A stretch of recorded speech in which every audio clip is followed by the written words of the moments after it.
Hello everyone. Most of the time when we think of ceramics or pottery, what usually comes to our mind is functional pots, cups, jars, and other utilities that are used around the house. One wouldn't imagine that something as simple as that could become a weapon to speak against corruption or to speak against ills or things going on in the society. So today we'll be reviewing a paper written by Ozioma Onuzulike, Chukwuemeka Nwigwe, and May Okafor.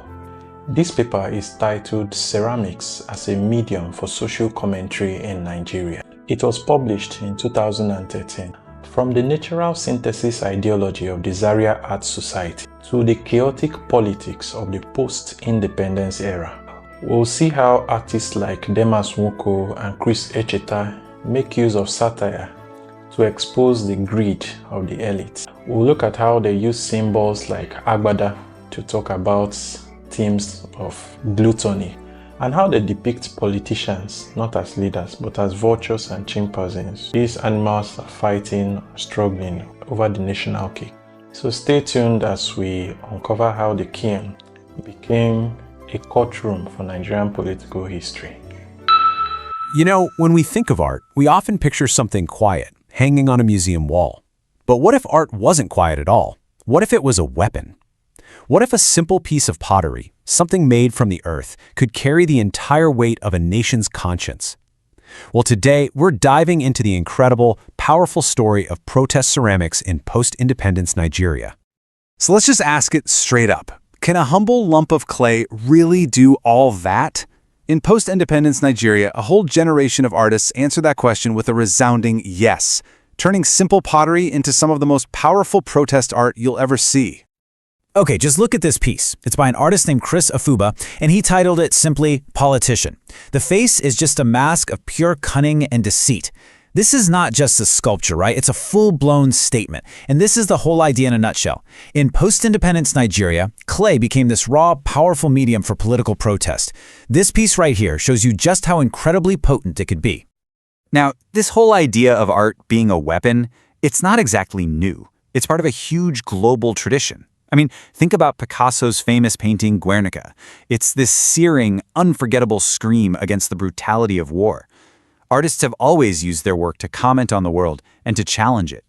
And Nigeria has its own incredibly rich history of doing just that. You've got literary giants like Chinua Achebe and Wole Soyinka, painters like Akinola Lasekin. They were already using their art to critique everything from colonial rule to the corruption that came after. So the stage was already set. It was the perfect environment for ceramics to step up and join this powerful tradition of protest. But here's the thing, ceramics didn't just jump into the political fight overnight. Its journey from being a traditional craft to becoming a tool for sharp critique was, well, it was an evolution.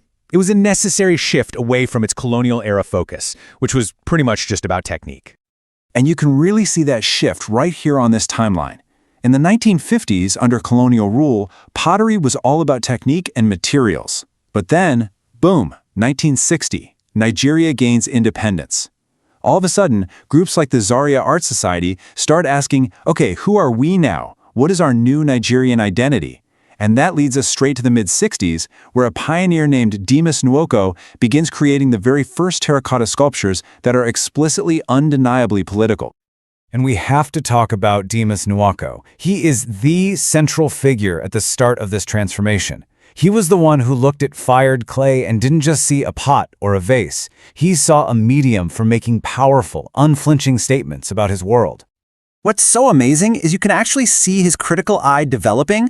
On the left, we have his 1959 painting, which shows his deep skepticism about the upcoming independence. You can just feel the tension. He then took that exact same critical energy and poured it into his terracotta sculptures, like the soja, or soldier, on the right, drawing inspiration from ancient Nigerian Nok art. Let's take a closer look at this really iconic series. The full title, in Nigerian Pidgin English, is Soldier Come, Soldier Stay, Soldier Go. That phrase perfectly captures the endless, frustrating cycle of military coups. So here we see the first part, Soldier Come, the military arrives. Next up, Soldier Stay, the soldier remains. In a country going through so much political turmoil, this simple, static figure represented a tense and ongoing reality. It was an incredibly bold, and maybe even risky, commentary on the military's seemingly permanent grip on power. And finally, Soldier Go. The soldier leaves, but the title itself tells you the story isn't over. One goes, another will inevitably come. It's just brilliant. With a single clay figure, Nwoko managed to capture decades of political instability. It was a statement on the tragic cycle of military rule that resonated so deeply with the Nigerian people. But Nwoko wasn't just taking aim at the military. He also had his sights set on the civilian politicians. He argued that their corruption and their ridiculously lavish lifestyles were actually what created the instability that led to the military coups in the first place. You could see it perfectly in dancers. Here's a politician with an almost beast-like face, just lost in this frivolous stance, completely detached from the people he's supposed to be serving. So, Nwoko basically kicked the door wide open, and he inspired a whole legacy of artists who followed right in his footsteps. They started to sculpt the entire national mood, creating a powerful and lasting movement of ceramic commentary. Take the artist El Anatsui, who is world famous now. In this early ceramic work, We de Pachem, the pidgin English title tells you everything you need to know. It comes from the saying, We de Pachem ed leak, which means we keep patching it, but it keeps leaking. It's just this perfect, poignant metaphor for the Nigerian state, constantly being fixed, but remaining fundamentally broken. Following that same idea of brokenness, the artist Chris Afuba really captured the human cost. He shows us two sides of the Nigerian experience. His piece, I Don't Tire, which means I am tired, is this deeply sympathetic portrait of the common person, just weary and disillusioned.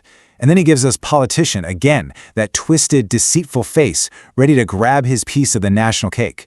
The contrast is just scathing and so deeply felt. Chris Echeteda also zeroed in on this figure of the politician. In his Politician Eye, the leader literally towers over the masses. He's this huge, imposing figure, and his large agbada robe, a traditional symbol of status, is used so cleverly here to hide his actions and physically separate him from the very people he's making empty promises to. So what you start to realize is that these artists were developing a shared visual language. This table shows it perfectly. Whether it's Afuba's twisted face, Echiche's massive robe, or Chris Ure's vulture head, the message is consistent and crystal clear. The politician is a duplicitous, predatory figure. And Chris Ude, wow, he takes this symbolism to its most explicit conclusion. In King of All Birds, he doesn't just suggest the politician is a predator, he literally gives him the head of a vulture. The message is unmistakable. These leaders see the national treasury as a carcass just waiting to be picked clean. This next one might be one of the most chilling pieces of all. It's called My Prophecy. It shows a chimpanzee, an animal we know is clever but also selfish, squatting on a map of Nigeria. And what's it concealing? Human skulls.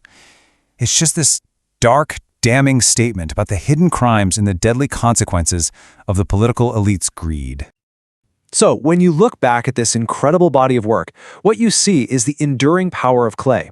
You see this amazing journey from a simple, humble craft into a vital, powerful form of social and political commentary that gave a real voice to the voiceless.